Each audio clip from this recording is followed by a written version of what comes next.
right, guys, welcome back to the show. I'm your host, Aaron, as always joined by Chris, the 26-year-old intern, my sound engineer, Jay, and Celine Jung can't make it to today's episode because of COVID-19 scares going around. So Sue is rejoining us for this podcast. And we are joined today by a dear friend of ours, Saul Lee. What's up? Saul Lee's back in the studio. You might recognize him from a former episode we did called The Apostate, which if you haven't listened to, please check it out below.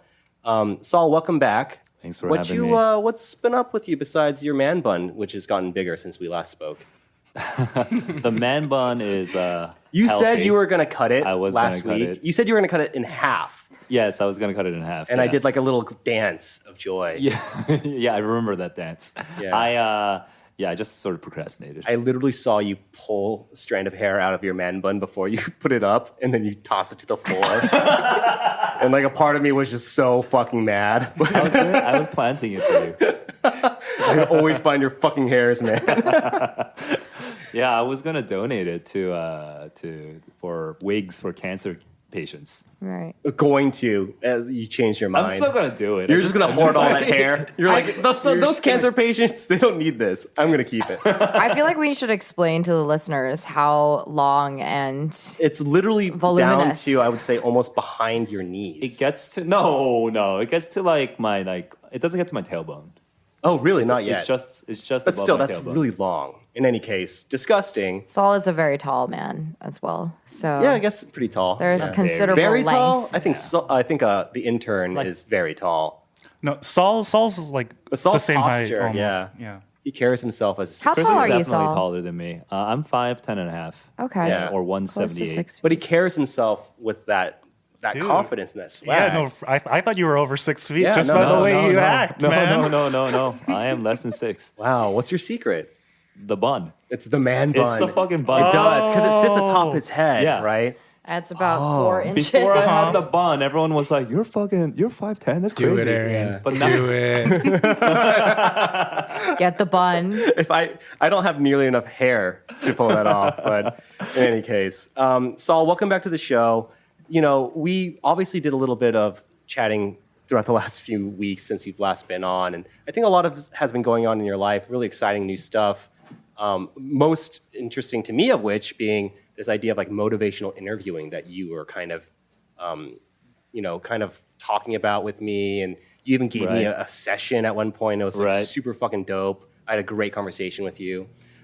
So could you just maybe just give our listeners an overview of what motivational interviewing is, or even what interested you about this science? To begin what with? and why? So motivational interviewing, just to make it as short as possible, I would say it's a type of talk therapy, and it's basically pretty technical. I mean, you basically learn techniques for talking, and it can be pretty straightforward, like open-ended questions and like affirmations and stuff like that. Mm-hmm. It's also a way of talking, just overall, and so I won't get into all the details of that. But probably the best way to think about it is it was born in the 80s when you would have like these alcoholics or people who were being labeled alcoholics by the man. Yeah, by the judges, basically, of the Yeah. fucking local magistrate or whatever, right? And you're like, you're an alcoholic, you have to get help. And these people are like, fuck this shit. And they're going to these sessions, and they have actual problems in their lives, but they don't want to, move forward on this alcohol thing because they're being forced into doing it, right? So was the idea behind motivational interviewing purely rehabilitation based in its origins? Yeah, it came from therapy. It came from addiction therapy. Gotcha. Because they were realizing that, sometimes to move on the alcohol problem, sometimes you have to talk about your finances or your family or other things, and you have That's to give really the interesting. client. They're just trying to get all that gossip about these people. Tell me more about 'cause- the debt you're in. It's really getting to the root of the problem. absolutely, right? That's yeah. causing that type of addiction or. Right, because it's not super it's not super productive as a conversation to be like, oh, you are an addict, and they're like, no, I can stop, and then you're like, you're in denial. And it's like, what? And it's like, And we have all these like psychological terms to scare you into submission, but basically it's like you're not gonna see lasting change from that. So it came from that, but now it's kind of slowly making its way through like coaching for like sports performance, through teaching like nurses how to communicate. You know, for example, if you've ever read Being Mortal, or you know that you have these nurses or these doctors who have to coach people through death. Yes, like absolutely. how are you going to die? Like how do you want to die? And a lot of doctors are terrible at that kind of conversation because it's just hard. Yeah, I mean, it's hard. I read through medical students' applications a few years ago, and the big essay question that they ask for med schools is pretty much that. Is like how empathetic and how communicative can you be with people? Like, for example, patients that you don't like, which happens all the time in the medical field.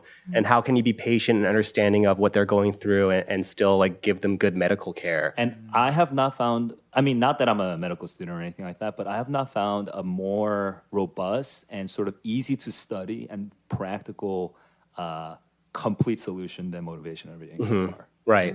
It's just like the best. I think everyone should, especially before you get married, I think everyone should like learn it.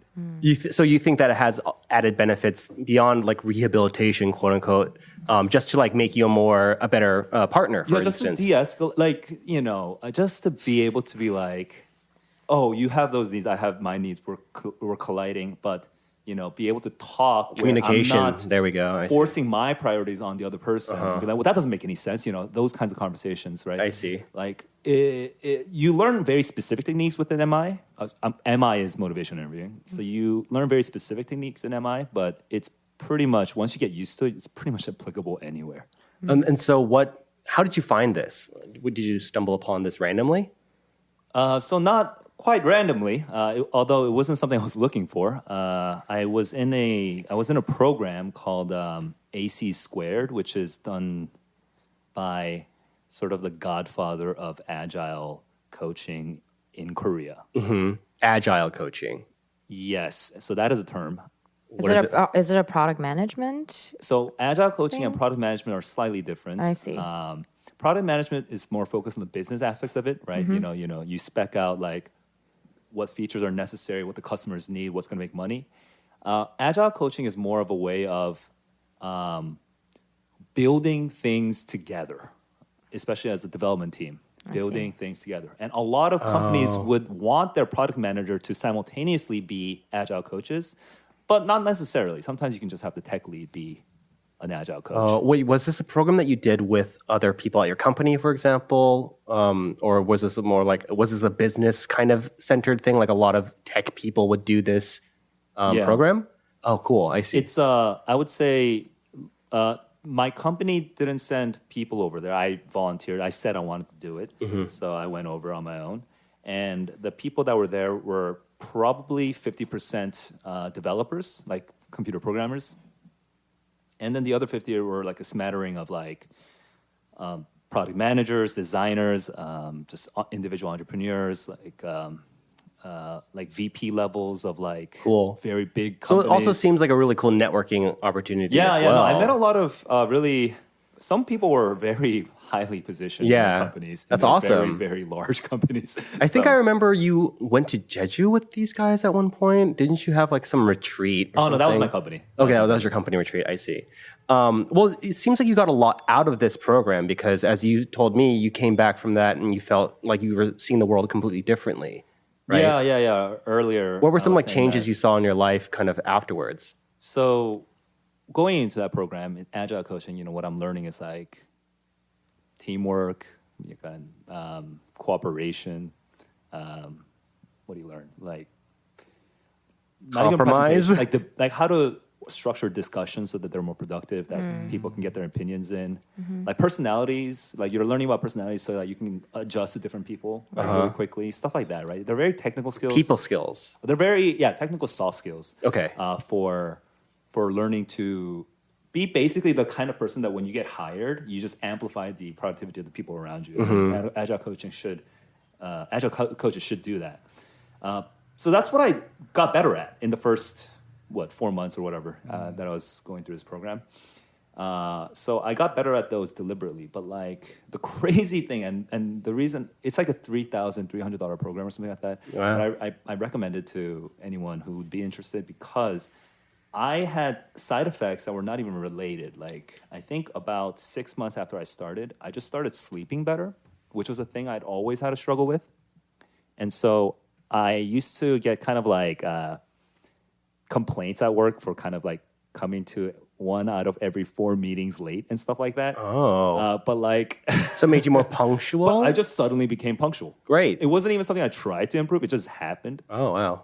And then the other thing, this was sort of big for me, was I hadn't been able to commit into a relationship for like 6 years. And suddenly last year, in May, I met Soyoung, and I just suddenly felt free enough to just be like, I just want to get into a relationship. And I just made that decision on it. It was a 1-day decision. Damn, man. $3,300 for a girlfriend? I mean, sign me up. That's true. It's a 100 times the price of Tinder Gold. Yeah. But it's like pretty much guaranteeing a Lord. girlfriend, right? Well, no, because I just think it's funny because you came back, and you met Soyoung, and things are going great. You guys are, living together now, and it really did change your life for the better, I'd say, right? Yeah, and I attribute. I mean, it's hard to explain why I think AC squared had that impact on me, like specifically with the girlfriend thing, because I'd have to get into like little specific details about my life, which we can talk about. But I am certain that AC squared was basically what made that natural and easy for me to just sort of commit to a girlfriend. So, because you basically you master communication skills. I mean, you basically, from the ground up, rebuild how you receive and collect and, I guess, distribute information, right? It's not just communication, though. It's about it's sort of, you learn a theory of how people work together and how people are together, and it's how like you can an harmonize with different people. So the sort of underlying sort of metaphor of his book of Kim Chang-jun, also known as Jun Kim, The guy who's Ace Square. He's the messiah of Ace Square. The messiah. Yeah, for sure. The agile messiah. Yeah. His book, which was published a couple years ago, the sort of central metaphor is the metaphor of a tree, and Wow, I've never heard that one before. yeah, it's such a straightforward one. So if you're a poet, that's no. I mean, fun. if you read the Bible, I mean, isn't that like literally one of the... Interesting, actually. Let me think about that. Wait, so this is a cult? Sorry, You we're all being become part of the recruited. jury. We're all being recruited No, because I think at you're this the root. instant. Well, because also, Saul, you had told me how, you struggle with sort of communicating with some people, formerly because of what you characterized. You said arrogance. And I thought that was such an interesting word because as long as I've known you, I know that you're opinionated, and I know that you are, you have a way of thinking and a way of doing things. I know that about you for sure. But arrogant is not necessarily the word that I would use. And you were surprised by that because you had said that when you were younger, that's an issue that you'd always hear, I guess. Yeah, I mean, if I went around in my teens, my 20s, and I just had like random like surveys of people, it's like, oh, what do you think are my strengths? And then skip all that crap, and then go, what do you think is my weakness? I'm pretty sure you do like that visualization of all the words and shit in like those bubbles. Yeah. Arrogance would be the fun And then like, asshole is like right beneath it. yeah, and unable to commit with it. Yeah, I see. Damn. Yeah, it was bad. I mean, it was not bad in the sense that I didn't. The reason arrogance was such an ongoing problem, though, for me was that I didn't understand what they were talking about. Like, people say, be humble. And I'm like, well, I am highly aware of my weaknesses, and I'm working on them. But then also you're like, but also who are you to tell me to fix my shit? Like, mind your own business. Feedback is feedback. So I appreciate feedback, but I think being humble doesn't have to do with your weaknesses, but realizing like your strengths and not being an asshole about them. Well, there's that a not difference true? between confidence. cocky. Yeah. Confidence is not the same as arrogance. Arrogance Is looking down. I think. Yeah, it presupposes a position before. Confidence is like, I'm at this position and I'm going to carry myself this way because I'm confident. Right, But confidence arrogance is is more good. like, I'm here and looking down at I think you. the looking down part is Yeah. really Yeah. key. It's Actually, like at how you least- perceive others, based For on where sure. you are. Yeah. So was your mom just like distraught? Like, my son is so arrogant. We took you to the Maury Povich show and took you through some boot camp. No, I'm sure my mom thought I was lovely because she wasn't the one I was having like arguments with. Oh, I see. Okay. Right. It was just Right. your peers and your Well, teachers. because from her perspective, I'm just an amazing student, and I'm just amazing. I'm just really good at I'm doing the starting things to I'm see doing. the arrogance. The old Saul is creeping up. Well, so go on. You're an amazing No, student. yeah. Well, yeah, maybe that's not the right question. It's not like your mom. It's not like your mom is like, oh my god, you're killing it in her Like eyes, limited right? third person. Right. Let's think about this real Right. quick. And Um, then anyway, Well, actually, do you think any of this had to do with your devout religious beliefs? Touching on what we talked about in your last episode, I could make a connection there, but Like it would take me, sanctimoniousness take and me a righteousness? No, I wasn't too sanctimonious, at least in terms of like Christians. You're gonna go to hell, right? Like if you're not a Christian, stuff like that. Like it wasn't like, oh, you're not very holy. It wasn't like that. My arrogance was purely, from what I recall, purely intellectual. If I felt that I was talking to you and you were just not making the conclusions as quickly as I was, and it was no longer fun to talk to you, you would sense immediately that I'm no longer interested in you. And so I think the looking down was primarily based on like, my assessment of how interesting of a conversation you could possibly lead. Could Yeah. you possibly keep me interested? It's Right. basically the sort of basic attitude. yeah, sounds real assholey. Yeah. I mean, I still, I guess, have that to some extent. But then I just don't try those conversations then. I mean, you never say it to our faces, but I can tell. I can see in your eyes and your body language when you're bored by something because you literally will go take a nap. Which happened today. It literally happened like 40 minutes ago. Jay and I were talking, and then you lost interest, and you went and took a nap. Oh, so this actually This happened. happened literally This just 30 minutes Wait, happened. so ago. you guys are talking, and Saul just stands up and says, "I'm gonna go take a nap." I mean, like, That is basically Perfect. From an external, Wait, I think this is really interesting because I think like personal one-on-one conversations, you can actually choose to just walk away or disengage or, Yes. or just not engage. Right. But I can see how this type of like technique and this like philosophy is useful for work Organizational places and growth. right because but also for relationships. He and said. relationships, right? Because you learn to, compromise. Compromise is maybe not the right word, but learn to like work with others, right? When you have to, you have to choose to commit and work with that other person. Absolutely. in those A settings. lot of compromise, a lot of Right. like patience. Yeah, for Yeah. sure. Yeah, but like for me, those like sort of Christian sounding virtues of like patience, humility, those are when the applications of the word patience just sounds like listen to a dumb person keep talking. Right. I mean, no, just That's take your that- application of patience, by the When way. you are in that frame, right? Right, It right. sounds like why should I listen to a dumb person keep talking Mm-hmm. when this is losing all of our time, And so it becomes a highly like almost Darwinistic, it becomes this very controlling environment if you give power to those kinds of people, the kinds of people that I was. So I think is it Carol Dweck? But She's written growth nonfiction essays. mindset Yeah, growth is sort mindset. of the really famous term. I think that she in her that's hers. book. Yeah. Yeah, but I think she applies it more to the individual. But agile, the concept of agile in June's mind is more at the growth at the organizational level. And so, what is the growth mindset for the organization? And that does mean that you shouldn't just be like just judging, like just swinging your dicks around. It's like, oh, Obviously not. Yeah. What gets done when you I mean, won't that get seems like, sued. it seems pretty self-evident to me. But no, it seems self-evident to I think most people though, that you can't just have alphas in every scenario or someone with their opinion having to be heard above everyone else's. It's not conducive to creativity or well, teamwork. no, there is a right? flip side to this, though. I mean, I don't know if anyone else can think of the flip side, but the flip side is that you do want good decisions fast. in a Absolutely. business. Right. You don't want to just.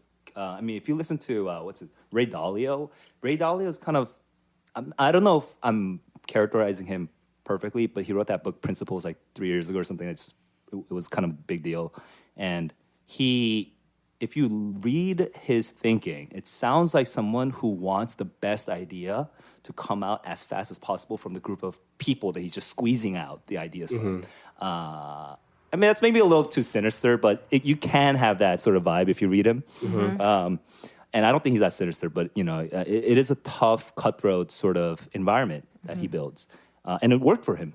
So who's to say that it's totally bad, right? I'm just saying that you want someone who can make the tough decisions or just steer the conversation or the decision-making process in a productive direction. But also that person needs to be willing to maybe take a step back or admit a mistake or field suggestions when they're not sure about which to me sound like skills that I have. Do you know what I mean? Like I wouldn't take the agile course. I don't think I would need it. But it's funny that you're also applying these techniques to. Sue would disagree. Why don't you let the other people? Why don't you let us tell you if we think Sure, you need it? that's actually a way better way to do it. I think we need to work on your arrogance level right Well, there. I definitely think that all I'm saying is that I field your guys' suggestions all the time, and you guys never want to help me. I guess it's more like, why don't you guys want to help me? Well, regardless of whether all I was trying to get at was my point was, let me just finish this point though. Yeah. It's like you're talking about, this is a group harmonizing technique, but then now I've seen you've been applying it to individuals. Doesn't that seem a little bit, I don't know, antithetical to what techniques were made to do? Or am I wrong? Can you correct me there? I mean, I'm not sure exactly what techniques you're referring to, but I can say that Harmonizing with others and being agile, sort of like teamwork wise, and having that sort of adaptability or whatever. How would seems like it's more of a How does that match with the individual from an individual perspective? Say, for example, in motivational interviewing, you were doing it one-on-one and not necessarily with like a group, for instance. Did you see any differences there, or how did you find a way to apply that to the individual? I guess the best way would be to come up with an example of actually what would be taught or what you kind of learned, or at least what I learned while I was there. Because I think speaking at the abstract level, it's a little hard. But for example, 참여. Participation. That sounds like a sort of elementary school term if you say it like that, but I'm just going to stick with it, okay? So participation. So I was going through a one-on-one coaching with June. I was giving him my sort of situation, like the rundown of what was happening with me and another coworker. And we can skip the details, but the word 참여, right? The participation, like you could invite participation. So at an organizational level, what that means is even though I may have some doubts about, that person's like level or whatever, I can invite the participation because that becomes the building block on which we can continue to work productively, even if it feels slow compared to like the immediate now, right? If it feels slightly slower because you're thinking about the long-term organizational future. But individually for me, what happens is, and this is not something that June was trying to persuade me of, but when I invite other people to build this with me, then it actually takes the pressure off of me to be super intelligent, to be right all the time, to be performing at my best all the time. And once the pressure's off of me, then I feel happier, incidentally. And that wasn't even the purpose.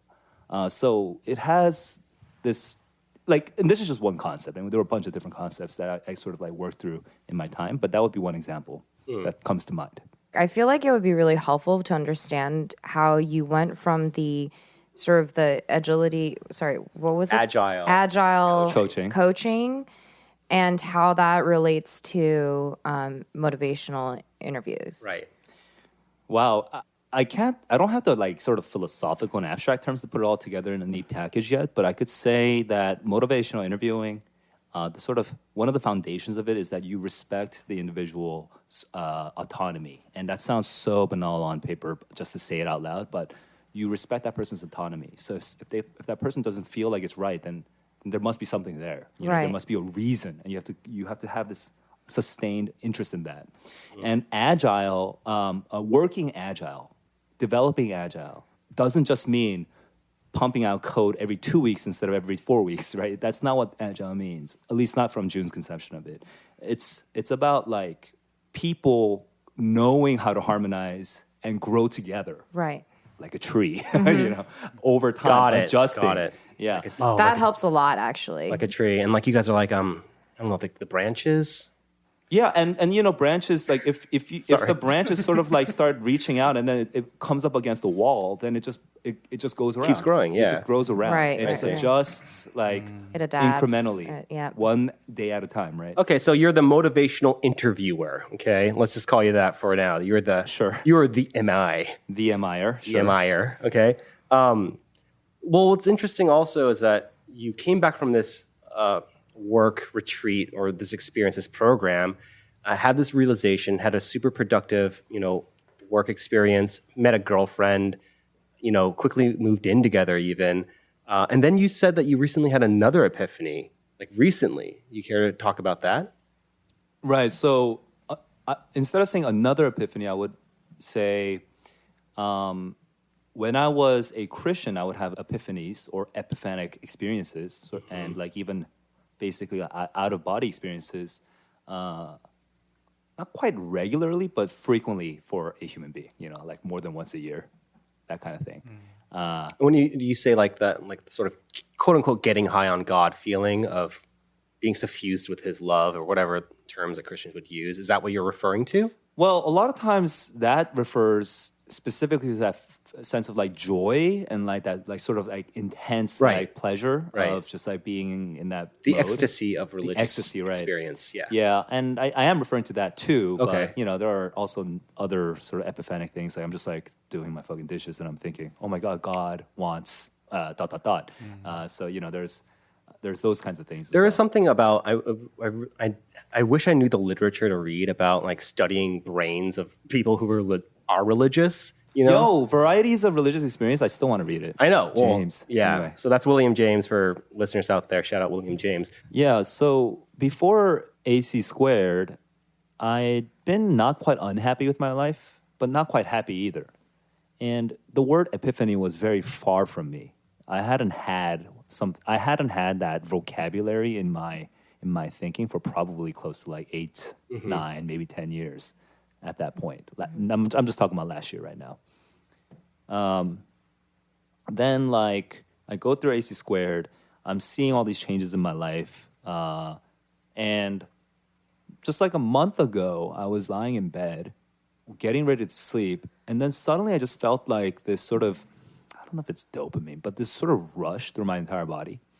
And then I turned around and just looked at Soyoung, my girlfriend, and I felt so very much in love with her. And then my thoughts pivoted sort of more broadly from there. And I thought, wow, living is, and it's going to sound kind of stupid in words, but like living is so like easy and simple. And I had this sort of sense that that I was just so right, and that the world is beautiful to me in a way it wasn't like 10 seconds prior. And so I needed to leave the house and see the stars. And so I told Soyoung, and it's like 1 a.m. or something. I told Soyoung, I need to stand up and I need to go outside. And so she was like, what is going on? Damn. Wow, very And interesting. that sounds like both terrifying and amazing. Let me, I guess, elaborate. I don't mean your look in your face is like, what? I mean, terrifying is like if I were going through that, I'd be like, wow, like this is rare. First of all, I'd be like, this doesn't happen to everyone even once in their lifetime, right? Like this could be a life-changing moment. Like I feel compelled to leave my house and stare at the vast expanse of space, right? I don't mean to be facetious about it. I mean like that's No. There's something that's like, what am I having? Like, words. am I going to have a breakdown or something? What's happening? I feel like from Soyoung's perspective too, she'd be like, what the hell? Like, oppa, like what's wrong? Like, and it's beautiful too, right? It's like this. It's a, you know what it is? It's a variety of religious experience. Yeah, I mean, I think if we want to go down the sort of LSD and the psychotropics, like you've rewired your brain to just, you're subsisting off. it's coming back. Yeah, that's great. I think that's amazing. Yeah. Because I actually, one of my sort of stupid pitches when I was a Christian, when I was a devout Christian, and I was an unusual Christian. I mean, I would pray very intensely. But one of my pitches I can't picture that. Is it two hands raised up or is it like fists in the air? Are you flagellating your one-hander? back with a whip? just cartwheeling. You're filling up a glass. You're filling up a glass with your own tears. Lots of tears involved, lots of hands involved, sure. But my pitch back in the day would be, oh, I don't know why you guys need to like drink or smoke. I feel pretty high with right. Jesus. Right. That's kind of I think it. I heard that a lot from kids at my church. Yeah, Yeah. for sure. And- I've been high off Jesus. Hell yeah. Yeah, and I think it felt enough for me. Yeah. Interesting. It's pretty embarrassing to say that though right now. No, I feel you, man. No, I'm sure that's possible. It's just that's like such a novel concept I know. to me. It's not only just possible, it happens. I mean, as you probably know this very well, Sue. I mean, it happens all the time with like white evangelical churches No, and like, absolutely. you And know, even some of my friends healers. who are very devout Yeah, Christians, yeah, you know, yeah. and I'm always actually, I find it very intriguing. There's something very, I was thinking about this the other day. The only time I've ever commented on a YouTube video, besides the comment I put on Saul's YouTube video a few weeks ago. Yeah, thank you. I appreciate it. You're welcome. Shout out Saul's channel. It was like some interview where the guy was basically saying like, oh, all religion, is a source of evil, or religion is a source of evil and conflict, which is a take that I will entertain and I'll like probably, agree with. But the comments were like, one of them was just like, anyone who is a leader of the church is like a fucking piece of shit who's like leading the real world astray.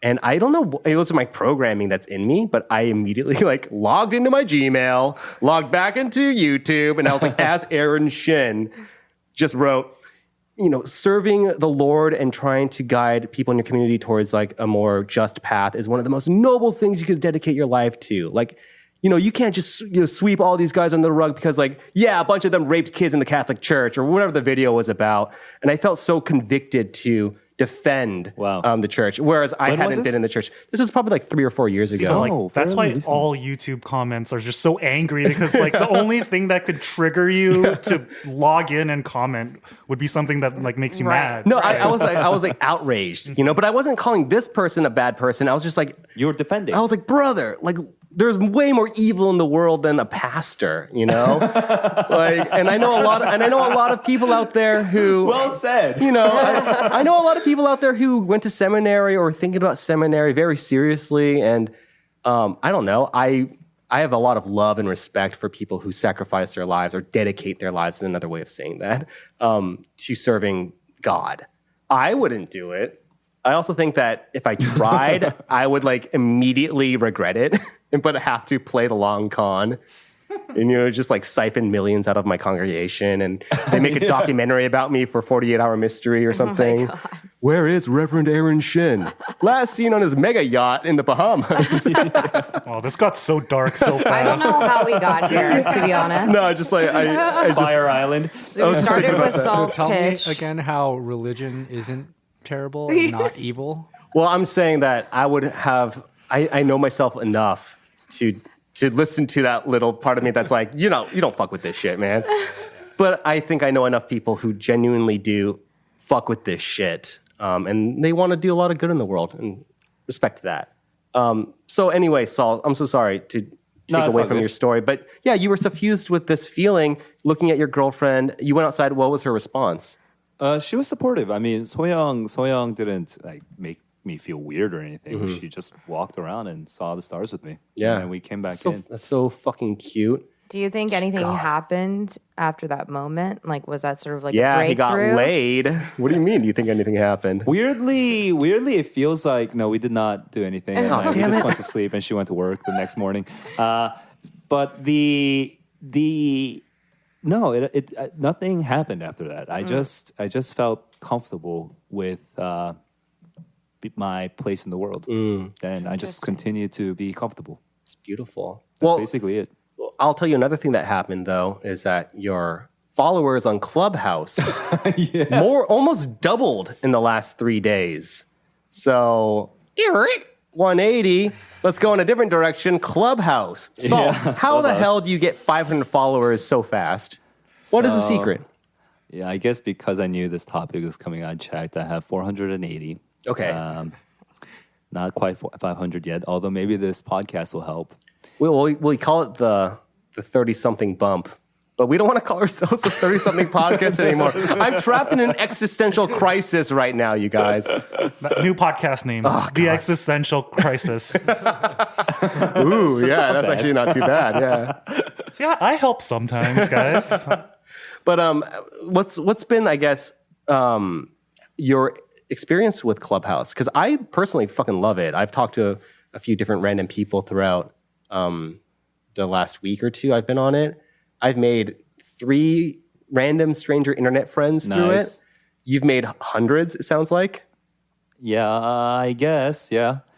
My experience. I mean, I don't know how detailed of a version of the story you Well, want. I'm just saying this because, when I asked you earlier, like, how'd you get so many followers? You literally said, I did not know the response would be this good. Oh, yeah. There's a lot to unpack there. So what do you mean by this response? And were you trying something new to get followers? I was intentional, but I had no particular set preconception about what would happen.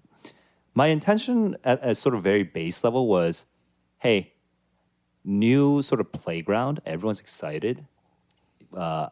Some background real quick. 1 week ago, last Monday, so 8 days ago, Korean Clubhouse, coming out with Korean titles, just started exploding. I had previously been on Clubhouse and largely been getting recommendations from the States.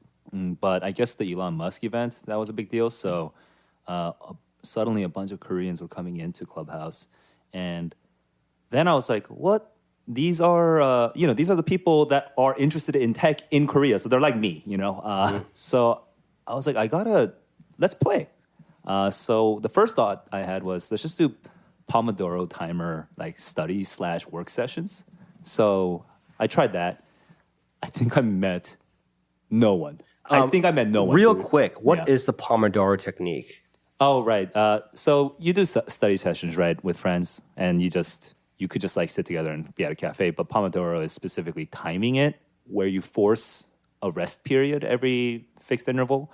And by resting, you get a little bit more aware of the way that you are studying. And the interval is 25 minutes studying, 5 minutes talking. That's the most standard, yeah. And then you repeat that 4 times. For and then a 2-hour sprint, yeah. Okay, and then you give yourself a 35 or 45 minute break. Yeah, that's the rules, basically. Which I think is great. Because we were also talking about earlier, trying to apply that to meditation.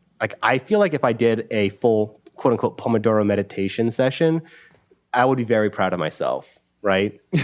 I would be. I mean, Pomodoroing and meditation, I don't know if in meditation you want to be aware of the time, but it does remind me of youth group church retreats where the pastor basically times you, right? Yeah. After an hour, you take a quick break and then you go back to praying. I don't know. I guess our pastor was more like, if you guys are, I don't know if our church ever did it that intense. Well, you guys were, okay, we never got timed. Yeah, never got timed. Not timed per se, but basically what happened is you just pray really intensely as a group. And then when it's people are exhausted and there's a break. Wow. And then the people who want to pray again. Oh, yeah, we did those for sure. And those would be at the end of a big sermon. And that poor dude with the guitar is playing the same fucking That was riff me. for 2 hours while people are coming up. No, I totally remember that. I guess I was the kind of person to be oh, they're all going to pray for an hour and a half. I'm going to sit in the back and chill with my friends or something, I was not praying with anyone. Well, that just reminded me, or the Pomodoro meditation reminded me of that. Right. So then you started off on Clubhouse doing Pomodoro rooms with 15 people. 0 followers, I think. But I saw you in rooms with a bunch of people, and I think I jumped into one, and you're like, hey guys, this is my friend Aaron. And then I was like, I'm not welcome here. I'm intruding on their quiet time. Oh, I think that was my second sort of experiment in Clubhouse. Okay. Which was I just wanted to I want to try doing one-on-one English speaking coaching. I would help Koreans speak in English. Right. And there would be one speaker at a time, and everyone else would just be practicing their listening / waiting in line. Except, was there a line? Not really. Yeah, no one really cares. But it was more successful than Pomodoro, so I got a couple followers through that. But as I was doing my second or third successful one-on-one English coaching sessions on Clubhouse, I had a sort of okay, time is over. If you'd be willing, I'd like to hear your feedback. So I invited people up to talk with me, and then someone said, I just kept wanting to talk, but I had to keep waiting. And so I realized, you know what? I should keep the one-on-one coaching for the sort of more, less extroverted people. But I should try to start another one just for other people. Right. Where everyone can just talk to each other simultaneously. So that's when I came up with my third experiment. And that's the one that blew up. I see. It's because, look, I talked to you last week. You had 305 followers, as me and our new friend Rachel Lee noted. Yeah. Shout out Rachel Lee. She's like someone we just talked to for like an hour one morning. Yeah. But you went from like 305 to like 480 really fast. I guess through this organic growth type of approach, right? Because you're literally like one-on-one talking to these people and getting followers. So, I mean, like, just before we get into like sort of like the technicals, I just want to like sort of establish sort of my frame, like my way of thinking about this, if that's okay. I went into Clubhouse basically to play because there's a bunch of people and I have a lot of free time because my coaching thing is sort of slowly making progress, right? So I can help people. How can I help people? Oh, we could do Pomodoro, or maybe we could do like reading clubs, or maybe we could do like English. I don't know. I'm just like, I have all these freaking ideas. I'm just going to do them. And then just this one happens to take off, which is the English speaking one.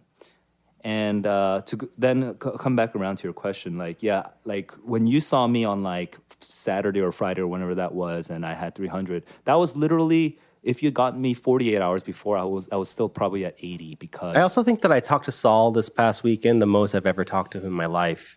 It was like every morning we were talking on Clubhouse for like a few days. And I was like, wow, this is a totally new element to our friendship. I did persuade Aaron to download it.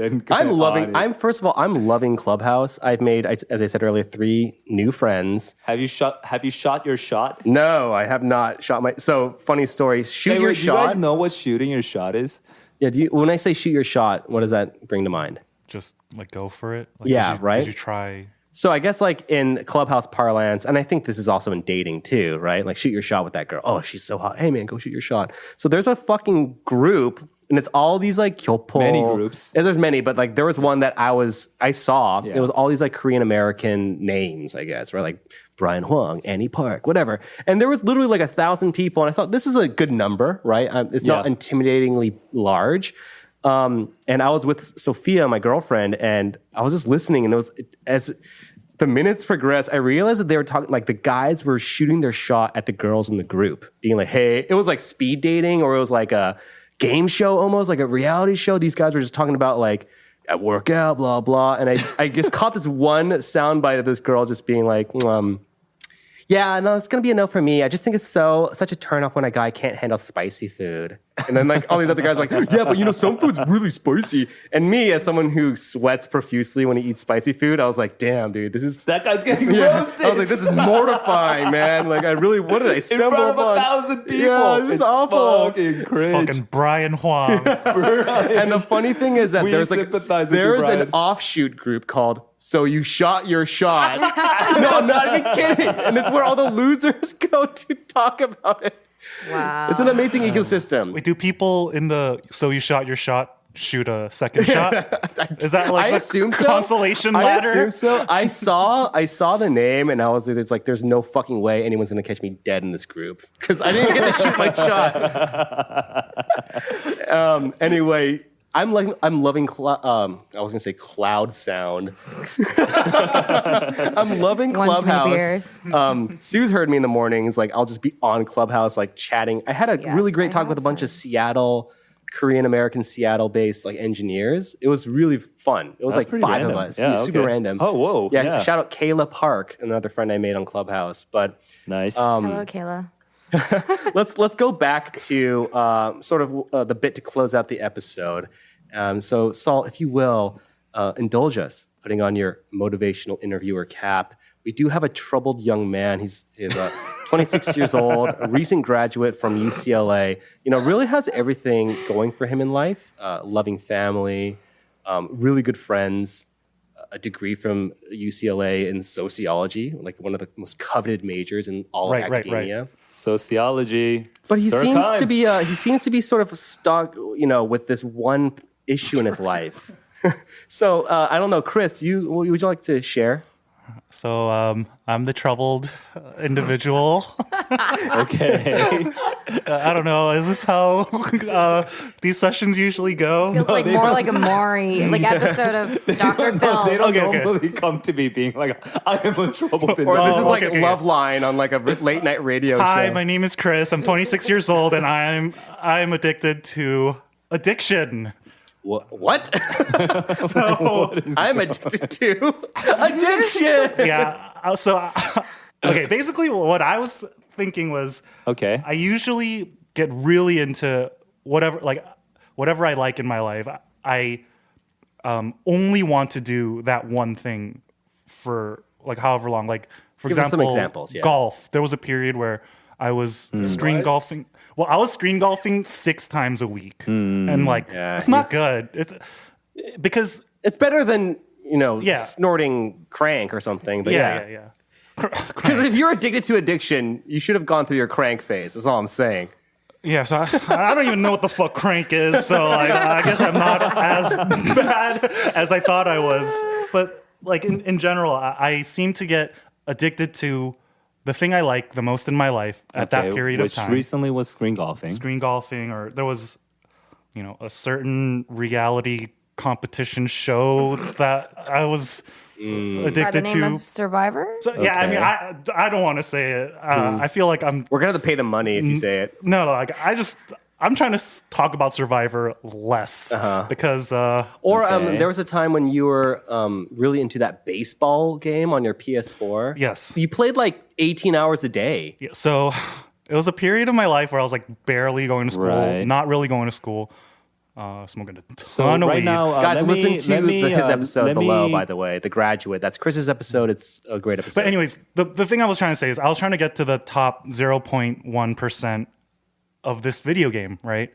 So literally for about a year of my life, I like dedicated my life to this video game. Probably one of the extra 4 years I spent in college was Playing for this this game. year. This, yeah. And then I distinctively remember getting to that goal that I wanted and feeling so empty. I'm like, first of all, Wow. I'm never going to make any money from this, and this is a useless fucking skill. Wow, that must have been a pretty intense experience. So then the second part of my like problem is once I get bored with this thing I'm addicted to, then I just move on to the next new Addiction, thing. Yeah. right. So not only like it's bad in the sense because obviously having so much conviction in one specific thing to do it endlessly could be like a good trait, right?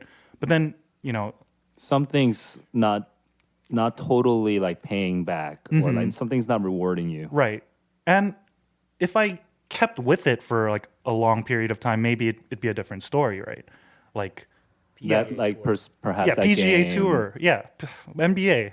You dream, you can dream as far as you want to dream, But you get bored. But then which I get is- bored, and then I discontinue, like almost like completely dissociate myself. from the thing that had previously used up all. But don't you think that part of that is great? That you open the book, you read the whole thing as thoroughly as you can, then you close it and you move on? I don't see. So I think I'm getting to page 90 of a 300-page book. Oh, I see. And So then- you're not actually building like with golf. I think you're pretty good, right? Yeah, but like But is your goal to be like going pro? no, right? no way. But just in general, like I don't try new things because I'm like so focused on that one thing, and also as a result, during that period of time, I tend to like not focus on other aspects of life. Like that's all I want to do. Yeah. So you're seeing that like what others might see as a good thing of like how much you're focusing and how you're able to like achieve, the things that you want to achieve within that time. You're currently actually sort of a little torn, it sounds like. And that metaphor that you used earlier, that kind of stays with me. You're reading till page 90 and then moving on. So you're not seeing things through to completion. So you haven't fully felt like the satisfaction of the fruits of your labor. Right.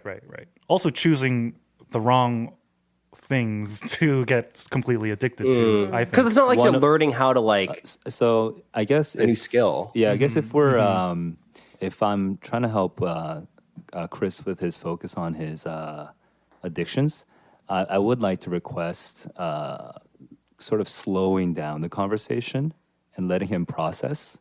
And with him like kind of looking back and forth between you and me, Aaron, it makes it harder to. I can read between the lines. get the fuck out of here, man. I will try to recall what I understand so far, which is that you kind of go through these string of like highly intense involvements with whatever you have interested in, and you don't feel that you're getting that much out of it. It would be a different story if you like accomplish something like this. Is that kind of close to each other?